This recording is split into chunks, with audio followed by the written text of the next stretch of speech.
Nunca imaginé que el día de mi boda terminaría conmigo, sola en el altar, humillada frente a 200 invitados. Pero cuando mi exnovio apareció semanas después con pruebas que cambiaron todo lo que creía saber sobre el amor y la traición, mi mayor desamor se convirtió en mi inesperada salvación. ¿Alguna vez te has preguntado si el que se fue era en realidad el que debía quedarse? ¿Y si el amor que creías perdido para siempre regresara justo cuando más lo necesitabas? Esa es la historia que estoy a punto de compartir. Una de desamor, humillación y una confesión impactante que lo cambió todo. Si alguna vez te han roto el corazón o has creído en las segundas oportunidades, esta es una historia que no querrás perderte. Pulsa el botón de suscripción ahora mismo y acompáñame en este viaje emocional que demuestra que, a veces, el peor día de tu vida puede llevarte al mejor capítulo de tu historia. ¿Alguna vez te has sentido tan corriente que ser elegida por alguien extraordinario te pareció como ganar la lotería? Esa era yo, Clara Michey, una mujer sencilla con sueños sencillos. Una casa acogedora con un jardín, quizás un perro, y alguien con quien compartir las tranquilas mañanas de domingo. Nada extravagante, nada que llamara la atención, solo felicidad en su forma más pura. Trabajaba como bibliotecaria en nuestro pequeño pueblo, pasando mis días rodeada de las historias de otros mientras me preguntaba cuándo empezaría de verdad la mía. Mis amigos siempre decían que era demasiado buena, sea lo que sea que eso signifique. Yo solo creía que la gente merecía amabilidad, incluso cuando no la ofrecían a cambio. Quizás por eso me enamoré tan perdidamente de Marcos. Nos conocimos en la fiesta de cumpleaños de mi amiga Sofía. Marcos entró y toda la habitación pareció girar hacia él. Alto, exitoso, encantador, tenía esa confianza que hacía que todos quisieran estar en su órbita. Cuando se me acercó junto a la ponchera, casi derramo mi bebida. Te he estado observando toda la noche, dijo. Eres la única persona aquí que parece real. Mirando hacia atrás, debería haber reconocido la frase ensayada, pero en ese momento, mi corazón simplemente se derritió. Nuestra primera cita fue en un restaurante caro donde me sentí completamente fuera de lugar. Marcos pidió por los dos sin preguntarme qué quería. Habló de su empresa de inversiones, de su ático en el centro, de sus planes para expandir su negocio. Apenas hablé, pero él no pareció darse cuenta. Al final de la noche, me besó con tal intensidad que olvidé todas mis reservas. A la mañana siguiente, un enorme ramo de rosas llegó a mi apartamento con una nota, por muchas más noches juntos. Pronto nos volvimos inseparables. Escapadas de fin de semana a hoteles frente al mar, picnic sorpresa donde traía mis sándwiches favoritos, llamadas nocturnas donde hablábamos hasta el amanecer. Cada discusión terminaba con él apareciendo en mi puerta con flores y esa sonrisa que me debilitaba las rodillas.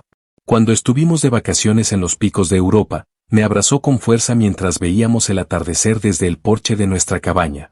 Nunca me he sentido así por nadie, susurró. Y le creí con cada fibra de mi ser. A los 6 meses, Marcos me propuso matrimonio durante una cena con sus colegas. Todos aplaudieron mientras me ponía un enorme anillo de diamantes en el dedo, tan grande que se sentía pesado en mi mano.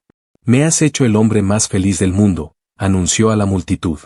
Estaba abrumada, llorando lágrimas de alegría mientras los flashes de las cámaras captaban el momento. Mi sueño sencillo se estaba haciendo realidad, pero a una escala que nunca había imaginado. La planificación de la boda se convirtió en mi segundo trabajo. Marcos tenía opiniones sobre todo. El lugar tenía que ser el más exclusivo de la ciudad. La lista de invitados creció para incluir a socios comerciales que nunca había conocido. Las flores tenían que ser importadas. Cuando sugería algo sencillo, él se reía y decía, nada más que lo mejor para mi futura esposa. Mis padres se preocupaban por el coste, pero Marcos insistió en pagarlo todo. Considéralo una inversión en nuestra felicidad, decía. Mirando hacia atrás, había señales. La forma en que su sonrisa no llegaba a sus ojos cuando hablaba de mi día. Cómo revisaba su teléfono cada vez que yo hablaba de nuestro futuro. Las sutiles sugerencias sobre cambiar mi vestuario, mi pelo, incluso la forma en que me reía.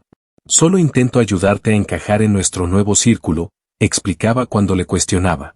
Sus amigos me trataban con una indiferencia educada, como si yo fuera un elemento temporal en su mundo. Y quizás lo más revelador, nunca quiso conocer a mis amigos, siempre encontrando excusas cuando planeaba reuniones. Pero el amor es ciego, como dicen, y yo estaba cegada por la fantasía que él había creado para nosotros. El día de mi boda amaneció con un tiempo perfecto. El sol entraba a raudales por las cortinas de encaje mientras mis damas de honor revoloteaban a mi alrededor como mariposas excitadas. «Pareces una princesa», susurró mi madre, con lágrimas brillando en sus ojos mientras me abrochaba el collar de perlas de mi abuela. La iglesia parecía sacada de un cuento de hadas. Flores en cascada colgaban de cada banco, candelabros de cristal arrojaban un cálido resplandor sobre los 200 invitados, la mitad de los cuales nunca había visto. Mi padre me apretó la mano mientras esperábamos detrás de las enormes puertas de roble. «¿Estás segura de esto, Clara?», preguntó en voz baja. Asentí, reprimiendo esa persistente punzada de duda. Este era mi felices para siempre, ¿no? La música sonó, las puertas se abrieron y comencé mi camino por el pasillo. Marcos estaba en el altar, devastadoramente apuesto con su smoking. Nuestras miradas se encontraron y, por un momento, todo pareció correcto. Llegué al altar, le entregué mi ramo a Sofía y me giré para enfrentarme a mi futuro marido. Fue entonces cuando lo noté. Un ligero brillo de sudor en su frente. La forma en que sus ojos se desviaban por la sala en lugar de mirarme. El sacerdote comenzó a hablar, pero antes de que pudiéramos intercambiar los votos, el teléfono de Marcos vibró. Lo comprobó. Allí mismo, en el altar. Su rostro palideció. Y entonces, hizo lo impensable.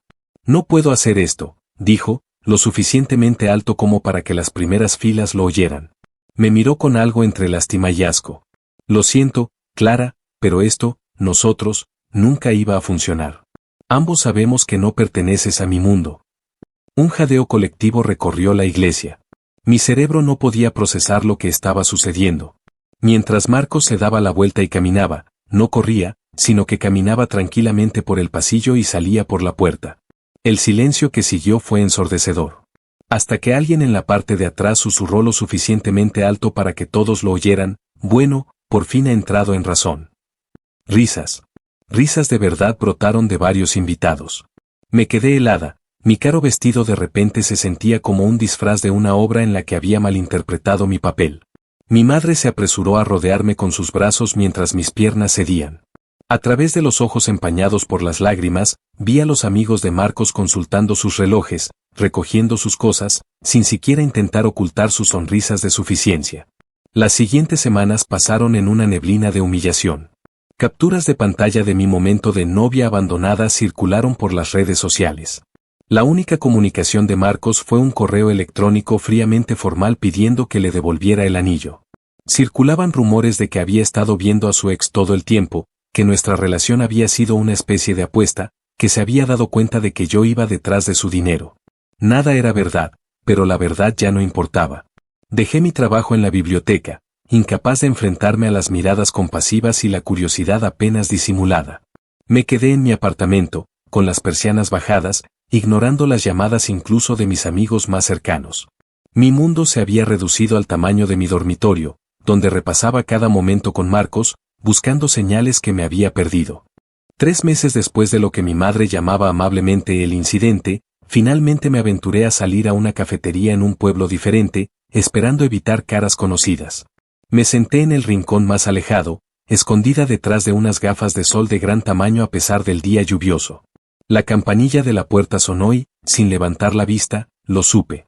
Algunas personas tienen una presencia que puedes sentir antes de verlas. ¿Clara? Esa voz. Profunda, cálida, ligeramente vacilante. Una voz que no había oído en 5 años, pero que reconocería en cualquier parte. Levanté lentamente la cabeza y allí estaba él. Leo Pierce. Mi novio de la universidad, el hombre con el que una vez pensé que pasaría mi vida antes de que nuestros caminos se separaran. Parecía mayor, más refinado, pero sus ojos eran los mismos. Esa mirada avellana y gentil que siempre me hacía sentir como si fuera la única persona en el mundo. Leo, susurré, de repente consciente de mi pelo sin lavar y del jersey holgado que me había puesto. ¿Qué haces aquí? Señaló la silla vacía frente a mí. ¿Te importa si me siento? Creo que hay algunas cosas de las que tenemos que hablar. Y así, el pasado que tanto me había esforzado por olvidar volvió de golpe, trayendo consigo un torrente de recuerdos y una pregunta candente. ¿Por qué estaba aquí ahora, cuando mi vida se había desmoronado por completo?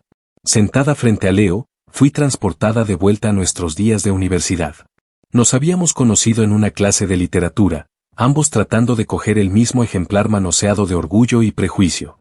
Nuestros dedos se tocaron y todavía recuerdo la corriente eléctrica que me recorrió. A diferencia del encanto ensayado de Marcos, el atractivo de Leo había sido natural. Sonrisas genuinas, preguntas reflexivas y una confianza tranquila que nunca necesitó anunciarse.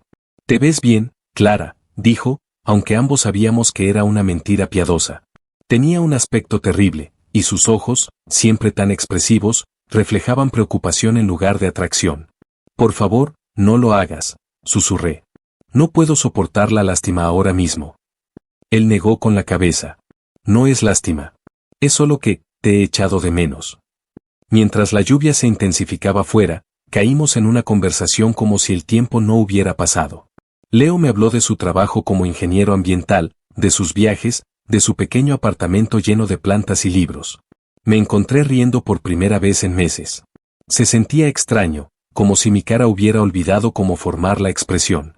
«¿Recuerdas ese fin de semana que fuimos al lago?», preguntó de repente. «Cuando mi coche se averió y acabamos acampando en ese campo».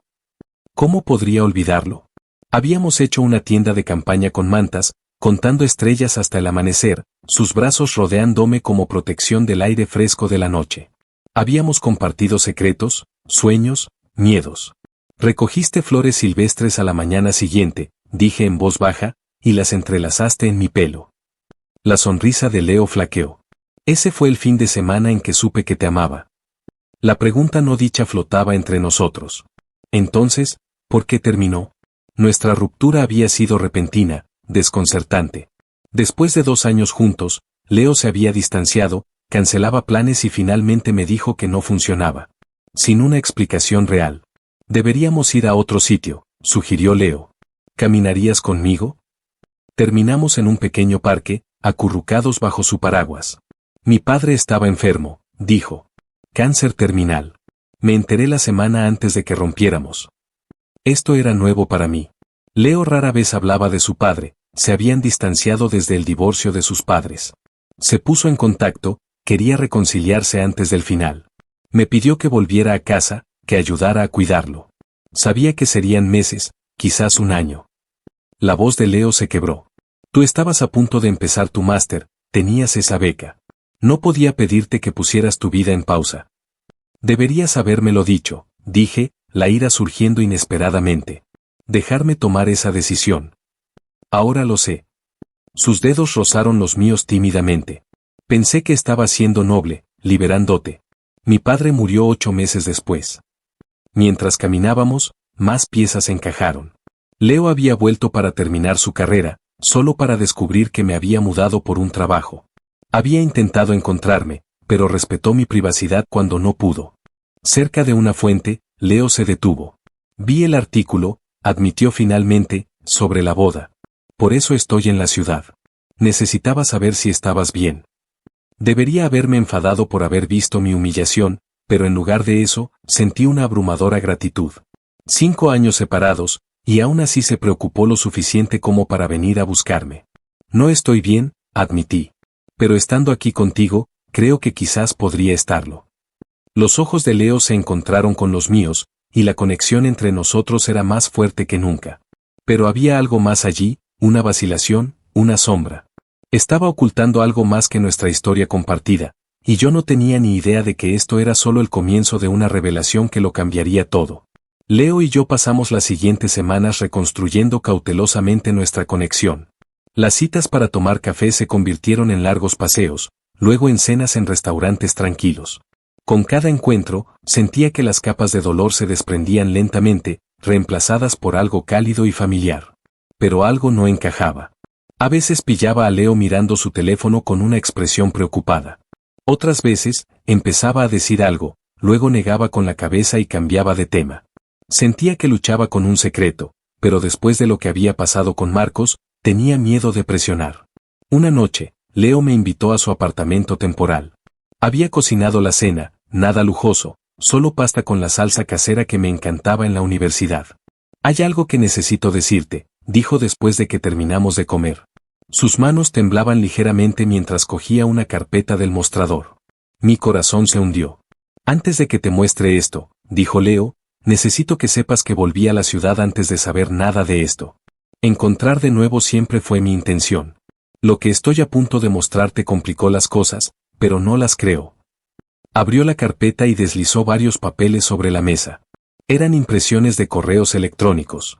Reconocí al remitente de inmediato, Marcos. No entiendo, susurré. Me contrató una empresa en la ciudad hace 6 meses, explicó Leo suavemente. En un evento de networking, conocí a Marcos. Él no sabía quién era yo, pero cuando mencionó a su prometida llamada Clara, del mismo pueblo que yo, supe que tenías que ser tú. Los correos electrónicos revelaron una verdad nauseabunda. Marcos se había estado escribiendo con alguien llamada Patricia, su novia real de 7 años. Habían estado juntos todo el tiempo que estuvo conmigo. Los correos discutían sus planes, su futuro y, lo más devastador, a mí. Es perfecta para lo que necesitamos, había escrito Marcos. Sencilla, confiada, completamente enamorada de mí. Su familia tiene esa propiedad junto al lago. Una vez que estemos casados, puedo convencerla de que me la ceda para nuestra casa de ensueño. Después de eso, un divorcio rápido. Estará demasiado avergonzada para luchar. La propiedad de mi familia junto al lago. La tierra que mi abuelo me había dejado, en la que había mencionado querer construir una casa algún día. Hay más, dijo Leo en voz baja, señalando correos posteriores. Cuando se dio cuenta de que te conocía, intentó comprar mi silencio. Cuando eso no funcionó, me amenazó. Mis manos temblaban mientras leía los mensajes cada vez más desesperados de Marcos a Leo a medida que se acercaba la boda. El último correo fue enviado la mañana de la ceremonia, trato cancelado. Demasiadas complicaciones. Piensa que deberíamos reducir pérdidas. Boda cancelada. No me dejó en el altar porque no fuera lo suficientemente buena, susurré, la comprensión amaneciendo. Se fue porque su plan se vino abajo. Leo me cogió la mano. Iba a exponerlo antes de la ceremonia. Tenía todo impreso, listo para mostrártelo. Pero mi vuelo se retrasó. Para cuando llegué a la iglesia, ya había terminado todo. Las lágrimas quemaban mis ojos, pero no eran de tristeza. Por primera vez desde la boda, sentí algo parecido al alivio. La humillación seguía siendo real, pero la narrativa había cambiado. No fui abandonada porque fuera indigna, fui el objetivo porque tenía algo valioso, y luego descartada cuando el plan colapsó. ¿Por qué no me lo dijiste inmediatamente?, pregunté. Los ojos de Leo se encontraron con los míos, vulnerables y sinceros. Porque quería que volvieras a conectar conmigo por mí, no porque te salvé de él. Y egoístamente, tenía miedo de que si lo primero que te mostraba era la prueba de la traición de otro hombre, nunca volverías a confiar en nadie. Incluido yo. Me quedé en silencio, procesándolo todo. Y Leo, cargando con este peso mientras reconstruía cuidadosamente nuestra conexión, temeroso de que la verdad pudiera empujarme aún más al aislamiento. Hay una cosa más, dijo Leo en voz baja. Informé de todo a las autoridades. Han estado investigando las prácticas comerciales de Marcos. Aparentemente, no fuiste la primera. Solo la más pública. Miré a Leo, realmente le miré. En sus ojos vi a la misma persona que había recogido flores silvestres para mi pelo, que me había abrazado durante las tormentas. Gracias, dije finalmente, mi voz más fuerte de lo que había estado en meses. Por encontrar la verdad. Por encontrarme a mí. Leo apretó mi mano suavemente. Nunca dejé de buscar.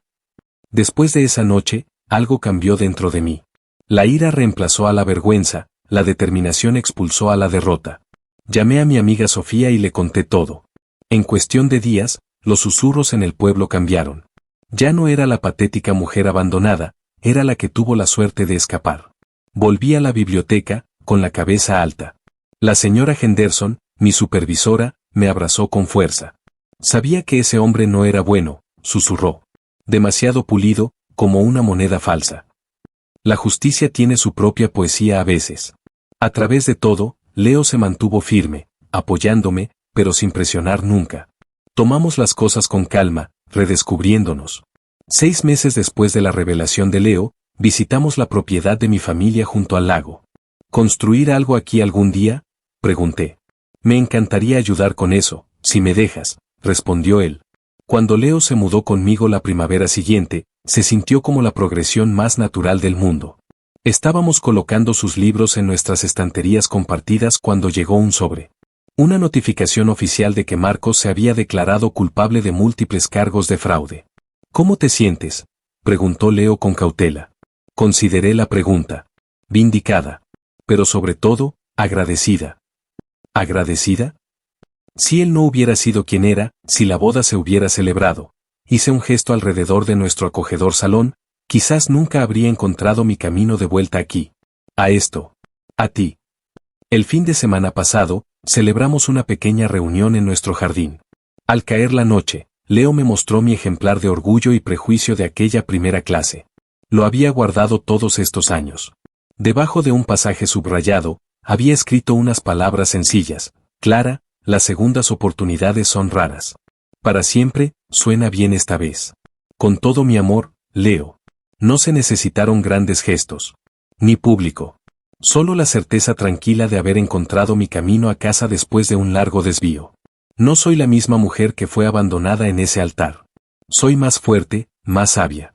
Y cada mañana, cuando me despierto junto a Leo, estoy agradecida por los planes que se desmoronaron, porque hicieron espacio para que algo auténtico creciera en su lugar.